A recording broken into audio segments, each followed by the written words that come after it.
Daripada Al-Quranul Karim, nas pertama datang daripada surah Al-Ma'idah.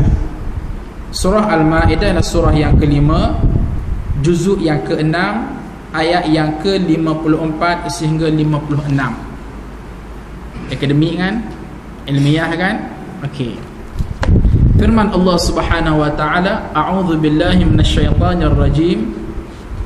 Ya ayyuhalladzina amanu man yartadda minkum an dinihi fasawfa ya'ti Allahu biqaumin yuhibbuhum wa yuhibbunah adzillatin 'alal mu'minin a'izzatin 'alal kafirin yujahiduna fi sabilillah wa la yakhafuna lawmata la'im dzalika fadlullahi yu'tihi man yasha wallahu wasi'un 'alim. Innama waliyukumullahu wa rasuluhu walladzina amanu alladzina yuqimuna as-salah wa yu'tuna az-zakah wa hum raki'un wa man yatawallallaha wa rasulahu walladzina amanu fa inna hizballahi humul ghalibun. Shadaqallahul azim. Yang bermaksud, wahai orang-orang yang beriman, barang sesiapa di kalangan kamu yang berpaling daripada ajaran agama, maka nescaya Allah Subhanahu wa taala akan mendatangkan kamu dengan kaum yang lain. Sifat mereka ialah Allah mencintai mereka dan mereka mencintai Allah.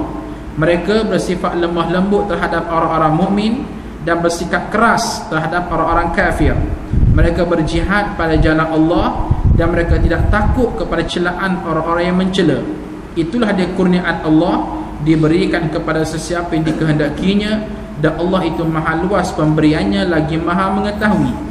Sesungguhnya pemimpin kamu hanyalah Allah, Rasul dan orang-orang yang beriman sahaja, yang mendirikan salat dan menunaikan zakat serta mereka tunduk kepada Allah Subhanahu wa taala. Para hadirin sekalian, di bawah ayat ini ustaz mempelawa tuan-tuan dan puan-puan sekalian, ayo rujuk sajalah mana-mana kitab tafsir yang muktabar. Bila kita rujuk, kita akan bertemu dengan beberapa intipati yang ustaz rumuskan begini. Pertama sekali, Allah Subhanahu wa taala menerangkan kepada kita siapa pemimpin kita yang sebenar.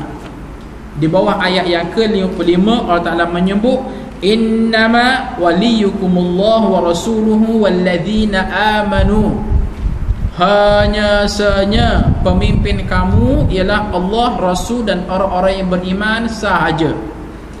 Bersungguhnya bagi pihak Allah nak highlightkan isu ini, sehingga kan Allah Subhanahu wa taala muqaddimahkan dengan menyebut perkataan innama kepada mereka yang belajar balaghah bahasa Arab, ilmu sastra bahasa Arab. Innama disebut adatul hasar. Adatul hasar memberi makna hanya senya ini saja pemimpin kamu wahai orang-orang Islam. Siapa dia? Allah, Rasul dan orang-orang yang beriman di kalangan kamu, bukannya Hindu kafir laknatullah. Satu. Yang kedua, di bawah ayat yang ke-54 Allah Subhanahu wa taala menjelaskan kepada kita ciri-ciri orang-orang yang beriman. Kalau kita nak menjadi orang-orang yang beriman, dan tentunya kita ingin menjadi orang-orang yang beriman, maka dalam banyak-banyak cirinya, perangainya, akhlaknya, sifatnya ialah azillatin 'alal mu'minin a'izzatin 'alal kafirin. Yang bermaksud sesama mukmin mereka berlemah lembut, sesama mukmin mereka saling sayang menyayangi, sesama mukmin mereka saling bantu membantu, sesama mukmin mereka saling sokong menyokong. Itu makna azillatin 'alal mu'minin. Adapun dengan orang-orang kafir, mereka mesti tunjuk tegas mereka. Mereka mesti tunjuk gagah terhadap orang-orang kafir. Mereka mesti tunjuk bahawa orang-orang mukmin boleh menguasai oleh akan orang-orang kafir. Itu makna a'izzatin 'alal kafirin.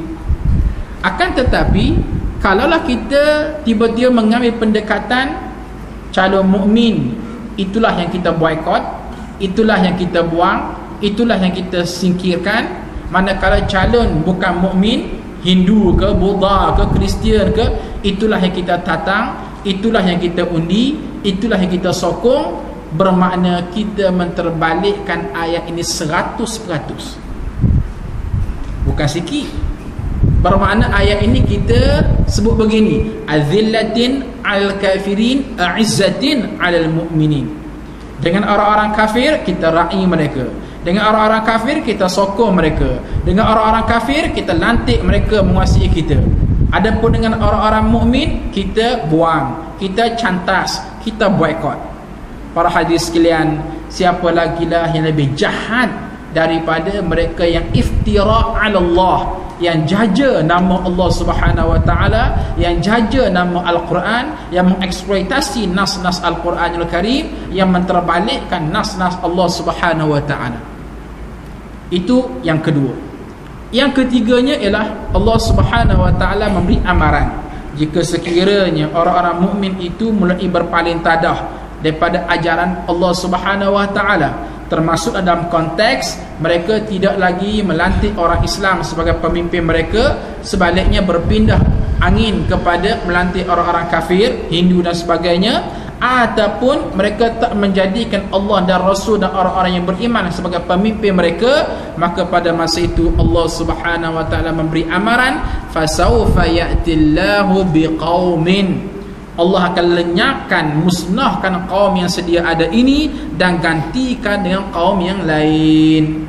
Amaran daripada Allah Subhanahu wa taala akan membinasakan orang-orang Islam yang sedia ada kerana jahatnya mereka, kerana curangnya mereka, kerana sabotagenya mereka akan ajaran Islam, dan digantikan dengan kaum yang lain yang lebih lunak, yang lebih beriman, yang lebih mentaati Allah Subhanahu wa taala. Ini ialah nas daripada Al-Quranul Karim, bayangan dan ketegasan daripada pihak Allah Subhanahu wa taala agar kita tidak memilih pemimpin kecuali di kalangan orang-orang yang beriman. Okey. Satu. Yang kedua ialah surah An-Nisa, surah Ali Imran. Surah Ali Imran ialah surah yang ketiga, juzuk yang ketiga, ayat yang ke-28. Nasnya berbunyi, a'udzubillahi minasyaitonir rajim, la yattakhidhul mu'minunal kafirina awliya'a min dunil mu'minin wa man yaf'al dzalika falaysa minallahi fi syai'in illa an tattaqu minhum tuqah wa yuhadhdhirukumullahu nafsah wa ilallahil masir. Sadaqallahul azim. Yang bermaksud, janganlah sekali-kali orang-orang yang beriman itu mengambil orang-orang kafir sebagai pemimpin mereka dalam keadaan meninggalkan orang-orang mukmin yang lain. Allahu Akbar. Para hadirin sekalian, kalaupun kita tak pernah belajar ilmu Al-Quran, ilmu tafsir, maka memadai dengan saudara balik ke rumah, ambil Al-Quranul Karim yang ada terjemahan, buka Al-Quranul Karim surah Ali Imran ayat yang ke-28, baca teks Arab, kemudian tengok terjemahan, maka terjemahan seia yang ada sebagaimana saya sebut ini, exactly, saling tak tumpah. Saya ulang suara sekali lagi, la yattakhidhul mu'minuna al-kafirina awliya'a min dunil mu'minin. Jangan sekali-kali orang-orang yang beriman itu mengambil orang-orang kafir sebagai pemimpin mereka dalam keadaan meninggalkan orang-orang mukmin yang lain.